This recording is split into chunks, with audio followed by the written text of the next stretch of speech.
Highest बढ़ा 10.5% गर्मी में। वो क्यों बढ़ा? वो गवर्नेंस की वजह से हो सकता।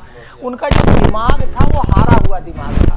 हमने उस दिमाग को जीतने वाले में उनमें जोश भर दिया कि नहीं, बादा में सब कुछ हो सकता। सोचते थे अरे यहाँ कुछ नहीं हो सकता है, ये वो दिस दैट। सबसे ज्यादा बदलाव उनमें आया। जो एडमिनिस्ट्रेशन का सबसे बड़ा एंगल है वो एंगल है ह्यूमन टच। आपके पास कोई आया और आपने उसे पानी पिला दिया, एक तो ये है। और कोई आया और आपने उसको हंसा के पानी पिलाया। आपने पिलाया पानी ही, लेकिन एक सिंपली ऐसे फॉर्मेलिटी में दिया, वो पानी पी के चला गया मुंह लटकाए हुए, और एक हंसते हुए पानी पिया, हंसते हुए गया।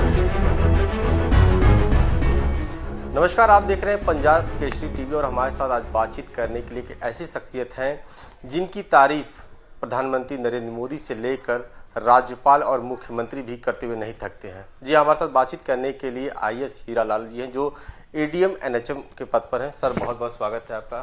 थैंक यू, शुक्रिया आपका। सर, आपके बारे में जैसा कहा जाता है कि आपके कामों को लेकर चर्चा हमेशा प्रधानमंत्री जी भी अपने मन से करते रहे हैं। आपने किताब लिखा है द डायनेमिक डीएम, थोड़ा इसके बारे में जानना चाहेंगे, थोड़ा इसको दर्शकों को दिखाना भी चाहेंगे कि ये वो किताब है जिसके सर ने लिखा है। तो सर, इसके बारे में क्या है, इसकी खासियत क्या है, और इसके बारे में थोड़ा दर्शकों को बताइए हमारे। देखिए, जो ये किताब है डायनेमिक डीएम, इसका जो टैग लाइन है सहयोग से सुशासन, सुशासन से समृद्धि। हम सभी लोग, चाहे वो छोटा परिवार हो चाहे गवर्नमेंट लेवल हो, हम लोग गवर्नेंस को लेकर के परेशान रहते हैं। अगर घर का गवर्नेंस अच्छा है तो घर की इनकम अच्छी होगी, घर में खुशहाली ज़्यादा होगा। गवर्नमेंट में गवर्नेंस अच्छा है, गुड गवर्नेंस है, तो लोगों को लाभ मिलेगा, लोग खुशहाल रहेंगे, लोगों की इनकम बढ़ेगी। तो ये जो डायनेमिक डीएम की किताब है, हमने बादा में बतौर डीएम बहुत सारे गवर्नेंस पे काम किए। उस विभागों के गवर्नेंस को गुड गवर्नेंस में बदला। जैसे पानी 1 मीटर 34 सेंटीमीटर बढ़ा दिया, क्रॉप प्रोडक्टिविटी बढ़ा दी, महिलाओं के विकास पे काम किया, बच्चों के स्टूडेंट की डेवलपमेंट पे किया। जैसे एक दिन का सीएम था, इसी तरह से हम लोग एक दिन का अधिकारी बनाते थे। तो ये जो सारे प्रयोग किए जिससे विभागों का गवर्नेंस गुड गवर्नेंस में बदला। वोटिंग परसेंटेज लोकसभा चुनाव 2019 में यूपी में हाईएस्ट बढ़ा 10.5% गर्मी में। वो क्यों बढ़ा? वो गवर्नेंस की वजह से। और इसके मूल में क्या था? हम लोग वहाँ पब्लिक जन सहभागिता से हर काम करते थे, और जब जन सहभागिता से काम होता है तो जनता मुद्दे को ओन करती है, और जब मुद्दे को ओन करती तो गवर्नेंस गुड गवर्नेंस में बदल जाता है।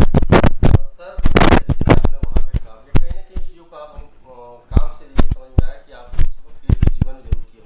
थोड़ा इसके बारे में आपकी शुरुआत कैसा रहा पारिवारिक परिदृश्य कि आप उससे निकलकर और एक सिविल सर्विस में आए, थोड़ा इसके बारे में जानना चाहेंगे। देखिए, मैं बस्ती जनपद के एक बहुत से पिछड़े, जब मेरा जन्म हुआ था 1966-67 के दौरान, तो मेरा गांव का नाम है भागडी। वो बहुत पिछड़ा गांव था, और कक्षा 8 तक हमने प्राइमरी से पढ़ाई की है। तो कक्षा 8 तक प्राइमरी से किया तो हम लोग 8 किलोमीटर पैदल आना जाना हो जाता था, टाट पट्टी लेके जाते थे, कोई कुछ बताने वाला नहीं था। तो देखिए, मेरा ये मानना है, जब मुसीबत में कोई काम करता है ना, तो लोग सोचते हैं कि मुसीबत हमें नुकसान करने आई है, लेकिन मैं उसको दूसरे तरीके से देखता हूँ। Every crisis is an opportunity. तो वो जो बचपने में हमने गांव की मुसीबत देखी, कोई बताने वाला नहीं था, फिर भी वहां से हम लोग निकल के आए और आईएएस बने। तो वो जो बचपने का अनुभव है ना, वो मुझे बहुत सपोर्ट करता है। वो मेरा अनुभव जो है, मुझे जो तकलीफ मैंने बचपने में देखी है, गांव वालों को खेलते हुए देखा है, तो जब भी मुझे कोई पोस्टिंग मिली तो उस चीज को मैं कम करने की कोशिश में पूरा ताकत लगा देता हूँ। सिविल सर्विस में आने के लिए विचार कब आया कि आप लग नहीं कि सिविल सर्विस में जाए? क्योंकि आप भी जिक्र करते हैं, मैंने सुना है कि आप कहते हैं कि यहाँ पर 3 ही पोस्ट सबसे मजबूत है, पीएम, सीएम और डीएम। तो सिविल सर्विस की तरफ आपको कब लगा कि नहीं, जाकर अपने देश का विकास कर सकते हैं? देखिए, इसका क्रेडिट मेरे पिताजी को जाता है। मेरे पिताजी अब नहीं है, कोरोना में उनकी डेथ हो गई। तो मेरे पिताजी वेटनरी कंपाउंडर थे। ब्लॉक में साऊंघाट ब्लॉक का नाम है, अब वो बस्ती डिवाइड हो गया, वो संत कबीर नगर जिले में चल गया, पहले बस्ती जिले में था। तो वहाँ ब्लॉक पे बीडीओ होता है, वेटनरी डॉक्टर होते हैं, पीएससी सीएससी होती है, सीडीओ डीएम अक्सर निरीक्षण एसडीएम करते रहते हैं। तो मेरे फादर को ये पता था कि सिविल सर्विसेज का या प्रशासनिक अधिकारी का क्या जलवा जलाल होता है, क्या पावर होता है, उनको काम करने की क्या अपॉर्चुनिटी होती है, उनको सब पता था। तो उन्होंने मुझे मैं इस बारे में बताना शुरू किया धीरे धीरे। कभी कभी बचपने पर मुझे वो ब्लॉक में ले जाते थे, जैसे होता है बच्चा जिद भी करता है कि चलो भाई हम आपके जाते, तो उनके हम हॉस्पिटल जाते थे तो मुझे पूरा ब्लॉक घुमाते थे। तो उन्होंने मेरे दिमाग में सिविल सर्विसेज में आने की जो पौधा लगाया ये उनका देन था। सर तो जैसा कि आपने किताब में जिक्र किया था डायनेमिक जीवन, आपका जो परिदृश्य है वो काफी बदल चुका है। अगर हम बात करें सिविल सर्विस में जो लोग आ रहे हैं उनके लिए किताब कितना मददगार, क्योंकि इसमें तमाम ऐसी रोचक कहानियां, तमाम चीजें ऐसी हैं, तो जानना चाहिए कि इस किताब के माध्यम से उनको कितना मदद मिल सकता है।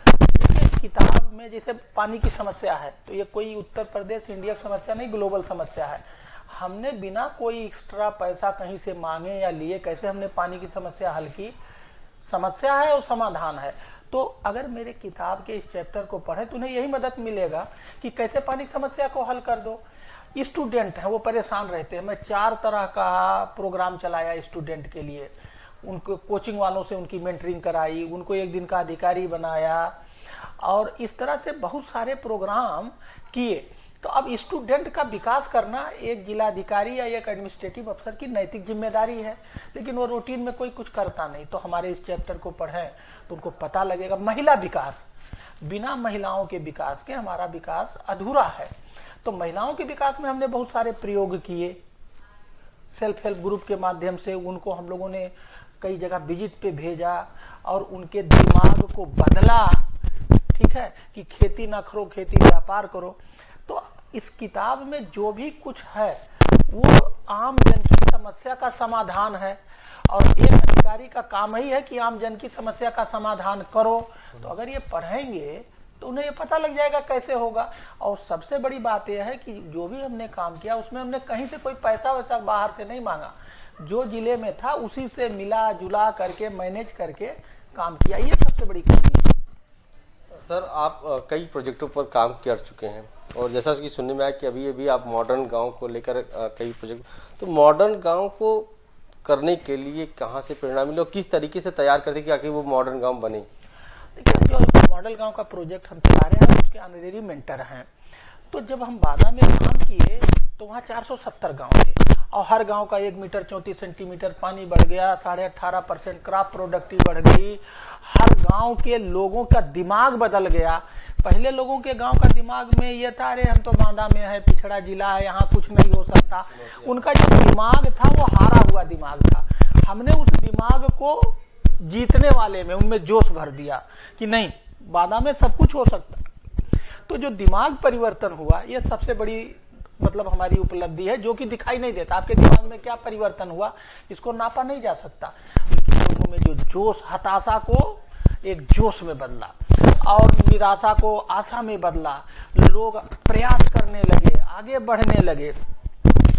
तो ये जो मॉडल, इसका क्या मतलब है, हर गांव में वृद्धि हुई, हर गांव में पानी बढ़ा, वृक्षारोपण हुआ। उसी को सिस्टमेटिक तरीके से मॉडल गांव का एक प्रोजेक्ट चलाते हैं और इसको सपोर्ट करता है ICCI फाउंडेशन।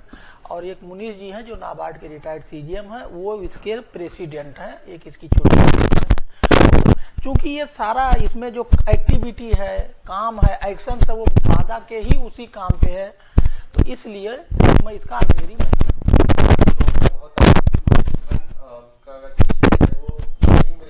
क्षेत्र है। आपके कामकाज में तमाम प्रशासनिक प्राकृतिक तो चुनौतियां थी, लेकिन कहीं न कहीं प्रशासनिक चुनौतियां कैसे होगा, तो इसके बारे में जानना चाहेंगे। देखिए जब हमने पहला काम शुरू किया तो सबसे ज्यादा विरोध हमारे विभाग के अधिकारी ही किए। क्या कि एक पता नहीं कैसे DM आ गए हैं, ये क्या करना चाहते हैं। और ये सबसे ज्यादा विरोध, सबसे ज्यादा इनर्सिया, जो सबसे ज्यादा पहला विरोध होता है वो घर से ही होता है, एक कहावत भी है। तो हमारे जो प्रशासनिक अधिकारी थे उनको ये बात नहीं, क्योंकि वो रूटीन में चलने वाले लोग थे और रूटीन से कुछ होना नहीं है। तो हमने जब पहला प्रोग्राम किया स्टार्टअप इनोवेशन का 28, 29, 30 फरवरी को, जो मुझे याद आ रहा है था, वो जब सफल हुआ और उससे जो उसकी सफलता से जो लोगों में जोश पैदा हुआ, तो उसका जो सबसे पहला लाभ हमें मिला कि जो हमारे अधिकारी सोचते थे अरे यहाँ कुछ नहीं हो सकता है, ये वो दिस दैट, सबसे ज्यादा बदलाव उनमें आया कि अरे यहाँ तो कुछ भी हो सकता है और हमें सबको करना चाहिए। तो देखो रेजिस्टेंस तो है ही है, और आप कोई भी काम करोगे तो अगर उस काम में रेजिस्टेंस नहीं है, विरोध नहीं है, उसका अपोजिशन नहीं है, तो फिर काम में मजा नहीं आता क्या। उसके बाद तो अधिकारियों के अंदर जो बदलाव आया वो फिर हमारी पूरी टीम बन गई और टीम से काम होने लगा। सही बात सर, आपका एक लंबा अनुभव रहा है, एक लंबे समय तक आप सिविल सर्विस में कामकाज किए हैं, एक उतार चढ़ाव भी आपने देखा है। नए जनरेशन के लोगों के लिए हम जानना चाहिए, क्या मैसेज देना चाहिए कि ताकि तमाम जो नए युवा अब सिविल सर्विस में जुड़ रहे हैं उनके सामने जो चुनौतियां हैं उसके बारे में अपने दर्शकों के माध्यम से थोड़ा बताइए। देखिए, जो एडमिनिस्ट्रेशन का सबसे बड़ा एंगल है वो एंगल है ह्यूमन टच। क्या आपके पास कोई आया और आपने उसे पानी पिला दिया, एक तो ये है, और कोई आया और आपने उसको हंसा के पानी पिलाया, आपने पिलाया पानी ही, लेकिन एक सिंपली ऐसे फॉर्मेलिटी में दिया और पानी पी के चला गया मुंह लटकाए हुए, और एक हंसते हुए पानी पिया, हंसते हुए गया। तो ये जो हंसते है एम्पैथेटिक जो बिहेवियर कहते हैं, हमें अधिकारियों के अंदर मैकेनिकल नहीं होना है। अब धीरे धीरे हम लोग मैकेनिकल होते जा रहे हैं, वो गवर्नेंस का पहलू नहीं है। गवर्नेंस का पहलू एम्पैथेटिक होना चाहिए, लाइवलीहुड होना चाहिए, उसमें ह्यूमन टच आना चाहिए। तो इस पर हमें हमेशा ध्यान रखना चाहिए। बिल्कुल, शुक्रिया सर हमारे साथ बातचीत करने के लिए, पंजाब केसरी को अपने समय दिया है। ये थे हमारे साथ IAS अधिकारी हीरालाल जी, जिन्होंने एक बुंदेलखंड में एक ऐसा मॉडल तैयार किया है कि आज वहाँ पर पानी की समस्या पूरी तरीके से समाप्त हो गई। साथ ही महिलाओं के सशक्तिकरण के लिए किसानों को जो खेती है उसको रोजगार से जोड़ने का एक बेहतर काम किया है। और साथ ही साथ उन्होंने जो किताब लिखा था डायनामिक DM, इसमें भी तमाम उन कहानियों का जिक्र किया जो अपने जीवन में उन्होंने जिया है या फिर उसके महसूस किया है, ताकि जो नए आने वाले अधिकारी हैं वो इसको पढ़ें और ताकि उनके जो समस्याएं हैं उन समस्याओं का निराकरण इस किताब के माध्यम से कर सकते हैं। वीडियो जर्नलिस्ट राजेश के साथ अश्विन सिंह, पंजाब केसरी, लखनऊ।